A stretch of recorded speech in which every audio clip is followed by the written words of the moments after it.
কোনো মানুষ যখন কোনো একটা নেসেসিটি ফিল করে যে আমার এটা একটা হাজত, আমার এটা খুব জরুরি জিনিস, তো আমার নবী সাল্লাল্লাহু আলাইহি ওয়াসাল্লামের পক্ষ থেকে 2 রাকাত নফল নামাজের কথা আছে। এটাকে সলাতুল হাজত বলে, প্রয়োজনের নামাজ।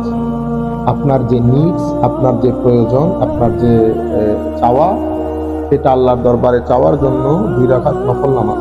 কুল ইয়া আইয়ুহাল কাফিরুন কুল হুয়াল্লাহু আহাদ। আমি 2 রাকাত নামাজ পড়ছি সলাতুল হাজত, নফল নামাজ হিসেবে। তো নফল নামাজের পরে তখন আল্লাহর দরবারে দোয়া করবেন, আর আপনার মনের যে চাওয়া, যে ইচ্ছা, সেটার জন্য আল্লাহর দরবারে দোয়া করবেন। এটাকে সলাতুল হাজা বলে। এটা আপনি যে কোনো সময় পড়তে পারেন, যে কোনো সময়। তবে কিছু সুন্দর সময় আসে যেগুলোতে এই সমস্ত নফল নামাজগুলো অসম্ভব গুরুত্বপূর্ণ, যেমন মাগরিবের পরে অথবা এশারের পরে। যে কোনো সময় পড়তে পারেন, তবে হারাম সময়গুলো ছাড়া, যেমন আসরের পরে করা যাবে না, ফজরের নামাজের পর পর করা যাবে না। অন্যান্য সময় আপনার এই নামাজগুলো পড়তে